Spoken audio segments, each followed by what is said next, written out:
Hello everyone. Hope you all are doing well. Today I would like to discuss on criticism and how it affects our loved ones. Have you ever felt like no matter what you do, someone always finds something to correct? Maybe it's your partner, a friend, or a family member.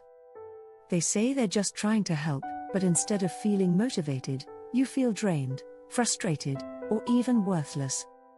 Or maybe you've been on the other side, trying to push someone to do better, only to see them withdraw, get defensive, or lose confidence. So, what's going wrong here? And how can we communicate better without making our loved ones feel criticized? Let's dive in. How criticism affects people emotionally. It lowers self-confidence. Imagine this: you've been trying to eat healthy for weeks, but one day you decide to enjoy a little extra food. And then someone comments, "You eat a lot, that's why you're not losing weight." How would that make you feel? Motivated? Probably not. Ashamed? Discouraged? Frustrated? Most likely. Now, let's flip it. If someone told you, "I see you're making an effort," have you noticed any changes in how you feel?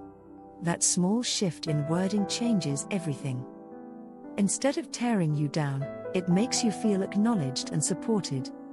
It creates emotional distance. Ever felt like you can't share your thoughts with someone because they always have something negative to say?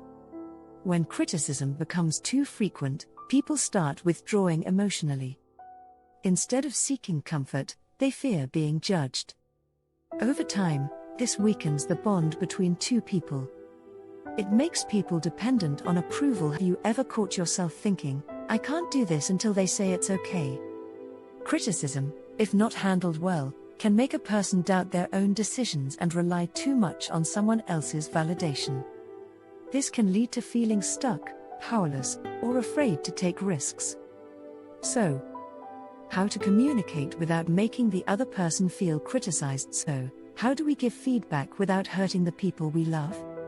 Replace criticism with encouragement. Before saying anything, pause and ask yourself, will my words make them feel supported or discouraged? Instead of, "Try, I know consistency is tough, but I believe in you." This makes a huge difference in how someone receives the message. Be mindful of your words. Think about this: would you like to hear the same words being said to you? Instead of, "Try, I know this task is challenging, but I appreciate your effort." The second version makes a person feel valued rather than defeated. Offer support instead of control. Have you ever felt like someone is always making decisions for you? If you want to help someone without making them feel controlled, instead of, "Try to." That's an interesting choice. What made you decide that? This simple change encourages independence and self-trust. Recognize small wins. People thrive on acknowledgement. Instead of only pointing out what's wrong, celebrate the small victories.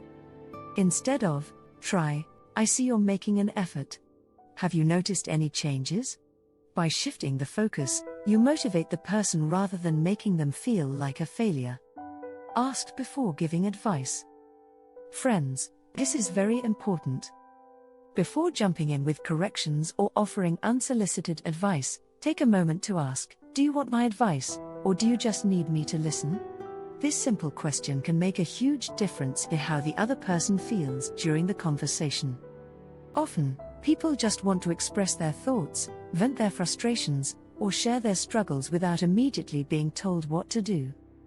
When we assume they need a solution, we risk making them feel unheard, judged, or even criticized, which can create distance in the relationship.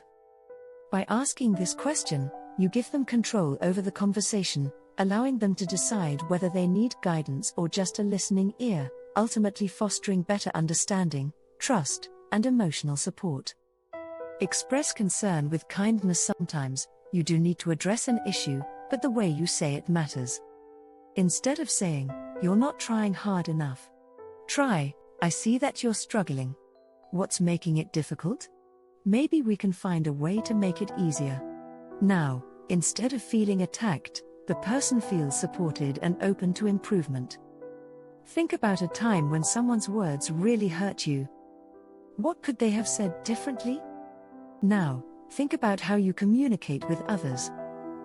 Are you unknowingly making them feel criticized? Challenge for today: try replacing one critical comment with an encouraging one. Notice how the other person reacts. See how it strengthens your relationship. At the end of the day, communication should uplift, not break down. When we learn to express ourselves with kindness and encouragement, we not only help our loved ones grow, we build stronger, more trusting relationships. If you found this video helpful, don't forget to like, share, and subscribe. Let me know your thoughts in the comments. I'd love to hear from you. Stay motivated, stay consistent, and remember, progress is better than perfection. See you in the next one.